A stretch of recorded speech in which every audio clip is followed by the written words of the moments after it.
नमस्कार, आप देख रहे हैं आर्या न्यूज और आपके साथ मैं हूं प्रियंका तिवारी। इस खास पेशकश में आप सभी का स्वागत है। खबरों की ओर रुख करेंगे। आगरा से खबर है, जहां आपको बता दें कि आगरा में दबंग बीजेपी नेता पर मुकदमा दर्ज कर लिया गया है। दरअसल पुरानी मंडी चौराहे पर बीजेपी नेता की दबंगई सामने आई थी। पुरानी मंडी गेट बंद करवाने का श्रेय लेकर ये बीजेपी नेता वसूली करता था। अपनी पार्टी के सांसद और मंत्री को गाली देकर खुद को इसने ब्रांड बताया था। बीजेपी में शामिल बीजेपी नेता वीडियो में गाली देते हुए सुनाते हैं कि डिप्टी सीएम केशव मौर्य को ज्ञापन दिया है। गाइडों और हॉकरों को सिर्फ खुद के द्वारा गेट खुलवाने का ऐलान इसके द्वारा किया गया था। इसके खिलाफ केस दर्ज कर लिया गया है। बीजेपी नेता बताए जाते हैं ये, जिनके खिलाफ केस दर्ज हो चुका है। दबंग बीजेपी नेता पर मुकदमा दर्ज कर लिया गया है। पुलिस मामले की तफ्तीश कर रही है। मैं पुरानी मंडी से यहाँ पे काम करता हूँ।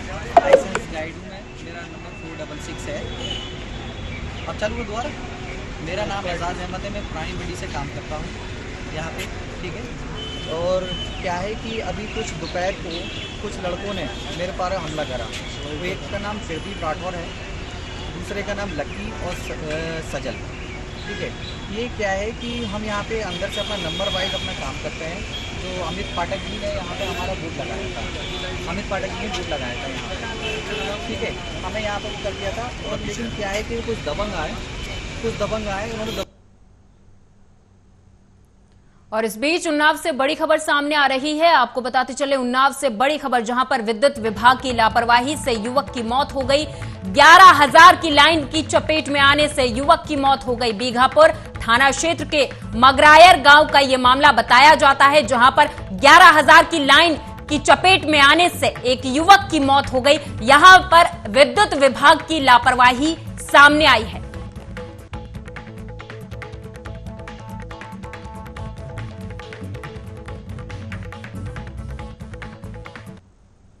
चंदौली से अगली खबर है, जहां आपको बताते चले कि चंदौली में आकाशीय बिजली गिरने से एक व्यक्ति की दर्दनाक मौत हो गई। गांव के बाहर भैंस चराने गया था ये युवक, जिसकी दर्दनाक मौत हो गई है। आकाशीय बिजली गिरने से इस व्यक्ति की मौत हुई है। भैंस चराते वक्त युवक के ऊपर आकाशीय बिजली गिर गई। युवक की मौत की सूचना जब परिजनों को दी गई तो परिजनों में कोहराम मच गया। परिजनों का रो रो कर बुरा हाल हुआ है। वहीं सूचना पर पहुंची पुलिस ने हालांकि शव को कब्जे में लेकर पोस्टमार्टम के लिए भेज दिया है। बता दें कि सैयद राजा थाना क्षेत्र के परेवा गांव की यह घटना बताई जाती है।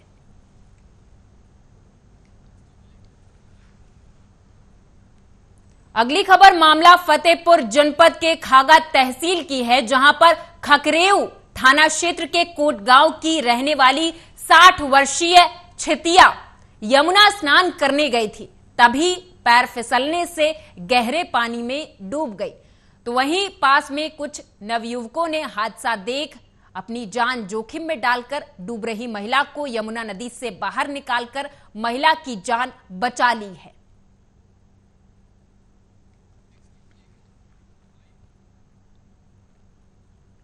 नगरीय विद्युत वितरण खंड द्वितीय बख्शीपुर के एसडीओ और एक्सईएन को आज नहीं पता कि कितने लोग समाधान योजना में आए। बता दें कि यूपी सरकार के द्वारा विद्युत समाधान योजना का आयोजन 1 सप्ताह के लिए किया गया था। आज इस कार्यक्रम का आखिरी दिन था।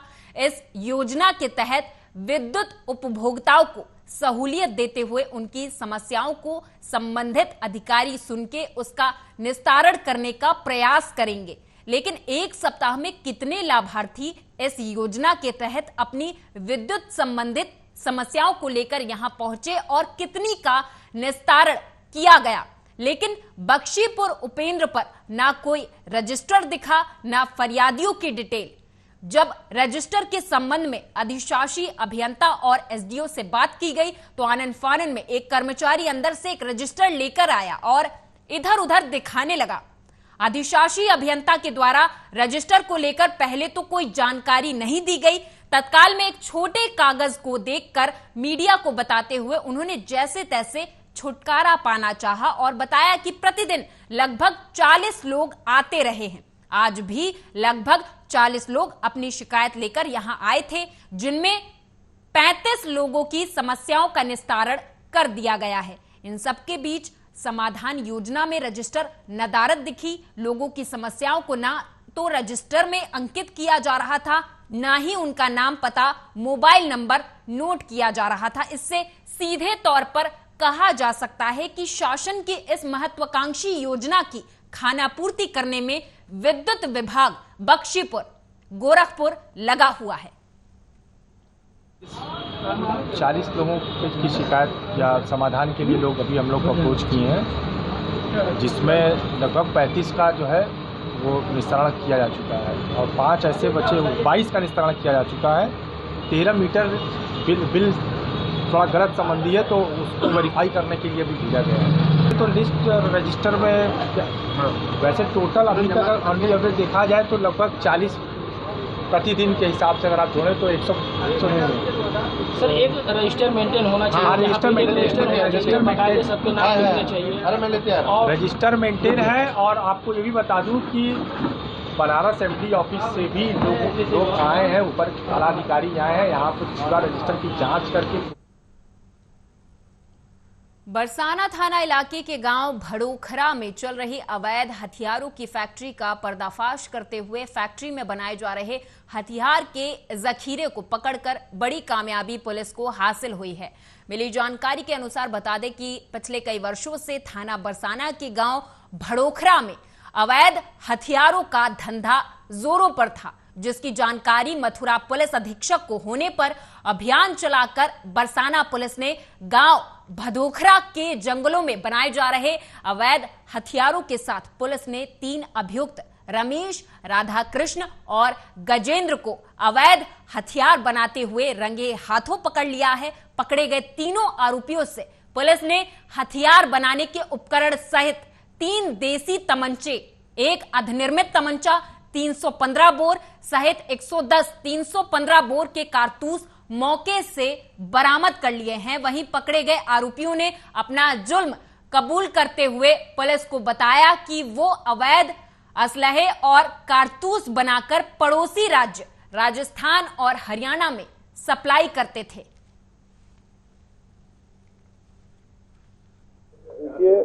मथुरा पुलिस के द्वारा जो अपराध है, अपराधियों के विरुद्ध कार्रवाई का अभियान चलाया जा रहा है, उसके क्रम में थाना बरसाना की पुलिस के द्वारा ग्राम भड़ोकर के जंगल से 3 व्यक्तियों को गिरफ्तार किया गया, जो कि अवैध असलहा एवं अवैध कारतूस बनाने का कार्य करते थे और इनके पास से भारी मात्रा में अर्धनिर्मित अवैध असलहे, कारतूस और अवैध असलहे बनाने का सामान बरामद हुआ।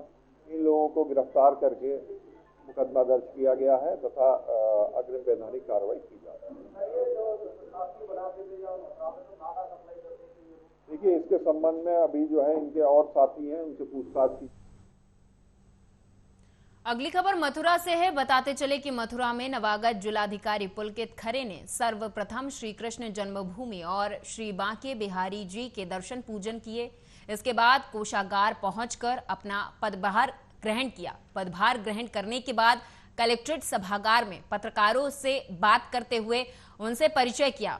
उसके बाद प्रशासनिक और कलेक्ट्रेट के अधिकारी और कर्मचारियों और विकास के अधिकारियों से परिचय लेकर विकास योजनाओं की प्रगति की जानकारी ली। उन्होंने अपनी प्राथमिकता के बारे में जानकारी देते हुए कहा कि अधिकारी पूरी पारदर्शिता के साथ कार्य करें और उनके और जनता के बीच के विश्वास और भरोसे को बनाए रखें। उन्होंने कहा कि आप सभी कार्यालयों में आने वाले प्रत्येक फरियादियों की बातों को सुने, जिससे उन्हें न्याय मिले। गरीब व्यक्ति ईश्वर के बाद अधिकारी पर ही भरोसा और न्याय के लिए आता है।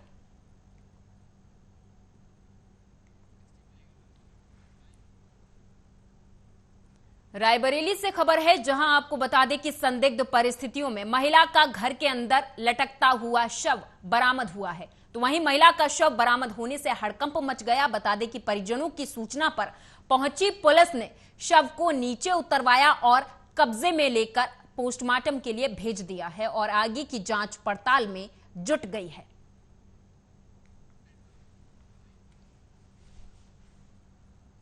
मिर्जापुर की लालगंज थाना पुलिस ने जून माह से लापता नाबालिग बालिका को आखिरकार बरामद कर लिया। उससे अपहरत पहले तो फिरोजाबाद ले गए, इसके बाद रुपए लेकर उसकी शादी फर्रुखाबाद में कराई गई। इस साजिश में शामिल ग्राम प्रधान समेत 6 लोगों को गिरफ्तार कर कानूनी कार्रवाई पुलिस ने शुरू कर दी है। पुलिस आरोपियों को गैंगस्टर में निरुद्ध करने में जुटी है। इसका अपहरण कांड का खुलासा करते हुए एसपी संतोष कुमार मिश्र ने बरामदगी करने वाली टीम को 20,000 रुपए का इनाम घोषित किया है और कहा है कि आरोपियों की कुंडली खंगाली जा रही है। बता दें कि लालगंज थाना क्षेत्र की गड़बड़ गांव निवासिनी एक नाबालिग लड़की को जून माह में अगवा कर उसे स्टेशन पर दूसरी टीम को सौंप दिया गया था, जिसे फिरोजाबाद ले जाकर सुनील गुप्ता को सौंपा गया था। लड़की को ले जाकर सुनील गुप्ता ने फर्रुखाबाद में उसकी शादी करा दी। लड़की की टोह में जो जांच में टीम लगी थी उसने अंततः ग्राम प्रधान और अन्य 6 लोगों को गिरफ्तार कर लिया है और आरोपियों को गिरफ्तार कर पुलिस अब उनकी कुंडली खंगाल रही है। है और ये होता है कि इस बच्ची को बेचा जाता है, शादी तक करा दी गई थी। कैसे सब शुरुआत हुई, कैसे आप इस जगह तक पहुंचे हैं? जनपद मिर्जापुर में थाना लालगंज पर एक मुकदमा लिखवाया गया था एक वादिनी के द्वारा, जिन्होंने बताया था कि हमारी बच्ची को 2-3 लोग लेके गए और गायब कर दिए हैं। इस पे हमारे सीओ लालगंज के द्वारा विवेचना की जा रही थी। ये 3 लोग इसमें नामजद थे, उनसे पूछताछ लगातार की जा रही थी, लेकिन कुछ निकल के नहीं आ रहा था। ये जून की घटना है। जून से लगातार हमारी टीमें ट्रैक कर रही थी। उसके बाद हमारी सर्विलांस की टीम, हमारी साइबर सेल की टीम इसमें लगती है। कुछ इनपुट्स इसमें मिलते हैं और पता चलता है कि लड़की के फिरोजाबाद में होने की खबर मिलती है। अयोध्या से अगली खबर है, जहां आपको बता दें कि पुलिस ने मुठभेड़ में 10,000 के इनामी अपराधी को आखिरकार गिरफ्तार कर लिया। बता दें कि इस दौरान जबरन धर्म परिवर्तन और लूट का आरोपी निसार उर्फ राजू पुलिस मुठभेड़ में घायल हो गया है। पुलिस मुठभेड़ में पैर में उसे गोली लग गई है। बता दें कि देर रात माझा जमथरा क्षेत्र में पुलिस से यह मुठभेड़ हुई है, जहां पर बदमाश के पैर में गोली लग गई है, वो घायल हो गया है। हालांकि पुलिस ने इनामिया बदमाश जिसके पैर में गोली लगी है उसे अस्पताल में भर्ती करा दिया है, जहां पर उसका उपचार जारी है, जिसके बाद उसे जेल भेज दिया जाएगा और आगे की कार्रवाई शुरू की जाएगी।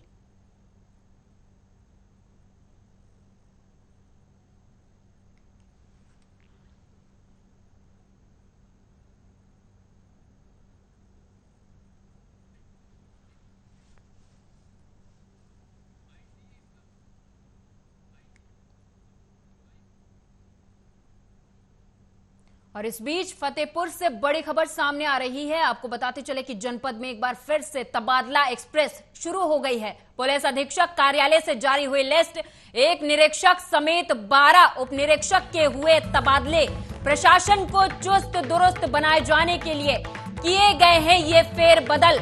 बता दें एक बार फिर से जनपद में तबादला एक्सप्रेस शुरू की गई है। तबादला एक्सप्रेस शुरू की गई है। इसमें एक निरीक्षक समेत 12 उप निरीक्षकों के तबादले किए गए हैं। इसमें कहा गया है कि प्रशासन को चुस्त दुरुस्त रखने के लिए ये फेरबदल किए गए हैं।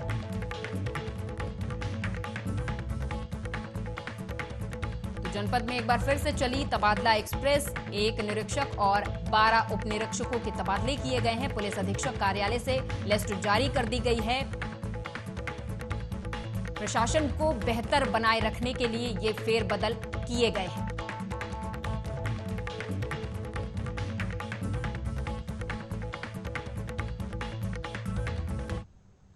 कानपुर देहात से अगली खबर है, जहां आपको बता दें कि दबंगों की दबंगई इतनी ज्यादा बढ़ गई कि एक दर्दनाक मामला सामने आया। दरअसल दबंगों ने युवती को रास्ते से पहले किडनैप किया, उसके बाद 3 दिन तक उसके साथ गैंगरेप किया। तो वहीं पीड़ित युवती ने पुलिस को तहरीर देकर रिपोर्ट दर्ज करने की मांग की है, पर पुलिस के ढीले रवैये के चलते पुलिस ने अब तक इस पर कोई कार्रवाई नहीं की है। 25 अप्रैल की हम खेत पे जा रहे थे, पापा मम्मी गेहूं काटने गए थे और हम खेत पे जब गाय आए को सानी वानी करके जा रहे थे तब पानी लेके, तब रास्ते में 3 लोगों ने हमें बेहोशी हालत कर लिया। तो वो थे उसमें लुक्का पाठक, भूरा पाठक, छुन्ना मिश्रा। तब खेत पे जा रहे थे, तब ले गए, अंधेरी कमरे में पाया। हमें अपने साथ में 30 तारीख लग रखा, मेरे साथ में गलत काम किया। अब जब 30 तारीख को शाम को 7 बजे के बाद बेहोशी हालत में छोड़ गए। सावधान सावधान सावधान, आप स्वाद से अगर चटकारे ले रहे हैं या पाव भाजी या फिर बिरयानी के चटकारे मारकर खपा खप खा रहे हैं तो आप पूरी तरह से सावधान हो जाइए। आप नकली मसाले, जो गधे और घोड़े की लीद से बने मसाले बन रहे हैं, कहीं आप वो तो नहीं खा रहे? जी हां, हम बात कर रहे हैं चटखारेदार नकली मसालों की। दरअसल उत्तर प्रदेश के जनपद फिरोजाबाद, जो कि सुहाग नगरी के नाम से जाना जाता है, यहां ऐसा ही वाकया सामने आया है। हम अपने दर्शकों को बताना चाहते हैं कि यहां का एक नकली मसाले का कारोबारी नकली मसालों को, चटकारेदार मसालों को बनाकर पूरे प्रदेश में सप्लाई करता है। ऐसी एक मसाले की फैक्ट्री आस्था इंटरप्राइजेस का भांडाफोड़ खाद्य विभाग की टीम के साथ साथ हमारी टीम ने भी किया है। ये फैक्ट्री लालऊ रोड पे स्थित है और आस्था इंटरप्राइजेस के नाम से संचालित है। 2018 से इनका निर्माण कार्य चल रहा है और इनके यहाँ छापेमारी में काफ़ी सारी ऑब्जेक्शनेबल चीज़ें बरामद हुई हैं, जिसमें साइट्रिक एसिड और कुछ पौधे के भूसे और पाउडर्स बरामद हुए हैं, जिनको काफ़ी मतलब गधे की लीद या घोड़े की लीद होने की संभावना बताई जा रही है। इस पे फैक्ट्री को सील करके आगे की कार्रवाई की जा रही है।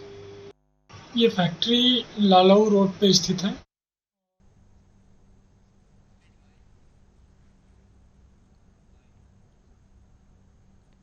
महाराष्ट्र में ग्राम पंचायत चुनाव के नतीजों में राज्य में सत्तासीन शिंदे और बीजेपी गठबंधन ने बड़ी जीत हासिल करने का दावा किया है। महाराष्ट्र में बीजेपी के अध्यक्ष चंद्रशेखर बावनकुले ने कहा कि राज्य की जनता ने इसके साथ ही शिंदे फडणवीस सरकार पर भी मुहर लगा दी है। साथ ही उन्होंने ये भी दावा किया कि 50% से ज्यादा नवनिर्वाचित सरपंचों ने सत्तारूढ़ शिंदे बीजेपी गठबंधन का समर्थन किया है। वहीं भारतीय जनता पार्टी के नेता बावनकुले ने कहा कि महाराष्ट्र के 16 जिलों की 547 ग्राम पंचायतों के चुनाव रविवार को हुए थे। इसमें 76% से ज्यादा मतदान हुआ था और सोमवार को मतगणना हुई थी।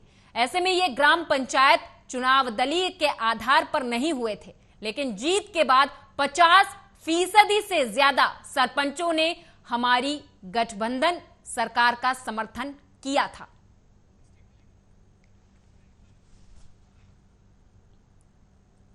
खबर आजमगढ़ के सरायमीर थाना क्षेत्र के मोहल्ला चाक काजी की है, जहां सोमवार को एक महिला पर एक धार्मिक पुस्तक जलाए जाने का मामला सामने आया है। दरअसल आरोपी महिला अपने घर पर ही धार्मिक पुस्तक को जलाने का प्रयास कर रही थी कि तभी धार्मिक पुस्तक के कुछ पन्ने जले थे।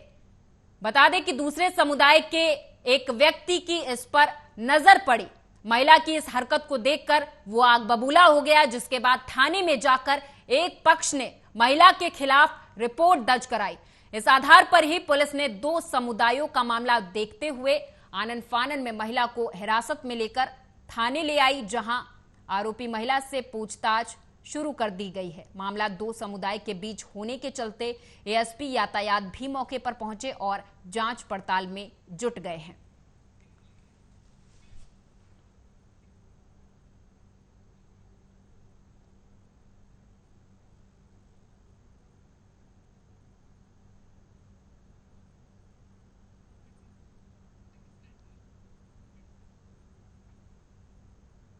सावधान सावधान सावधान। जी हां, अगर आप स्वाद से चटकारे ले रहे हैं या पाव भाजी या फिर बिरयानी के चटकारे मारकर खा रहे हैं तो आप पूरी तरह से सावधान हो जाइए।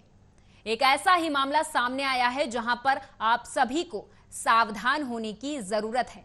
कहीं आप नकली मसाले जो गधे और घोड़े की लीद से बने होते हैं, कहीं आप वो तो नहीं खा रहे। जी हां, हम बात कर रहे हैं चटकारेदार नकली मसालों की। दरअसल एक ऐसा ही मामला उत्तर प्रदेश के जनपद फिरोजाबाद से सामने आया, जो कि सुहाग नगरी के नाम से जाना जाता है। यहां ऐसा ही एक वाकया सामने आया है। हम अपने दर्शकों को बताना चाहते हैं कि यहां का एक नकली मसाले का कारोबारी नकली मसालों को, चटकारेदार मसालों को बनाकर पूरे प्रदेश में सप्लाई करता है। ऐसी एक मसाले की फैक्ट्री आस्था इंटरप्राइजेस का भंडाफोड़ खाद्य विभाग की टीम के साथ साथ हमारी टीम ने किया और सच्चाई सबके सामने लाई गई। ये फैक्ट्री लालऊ रोड पे स्थित है और आस्था इंटरप्राइजेस के नाम से संचालित है। 2018 से इनका निर्माण कार्य चल रहा है और इनके यहाँ छापेमारी में काफ़ी सारी ऑब्जेक्शनेबल चीज़ें बरामद हुई हैं, जिसमें साइट्रिक एसिड और कुछ पौधे के भूसे और पाउडर्स बरामद हुए हैं, जिनको काफ़ी मतलब गधे की लीद या घोड़े की लीद होने की संभावना बताई जा रही है। इस पे फैक्ट्री को सील करके आगे की कार्रवाई की जा रही है। और इसी के साथ इस खास और पेशकश आस्था इंटरप्राइजेस मेरे साथ बस इतना ही। आप देखते रहें आर्या न्यूज।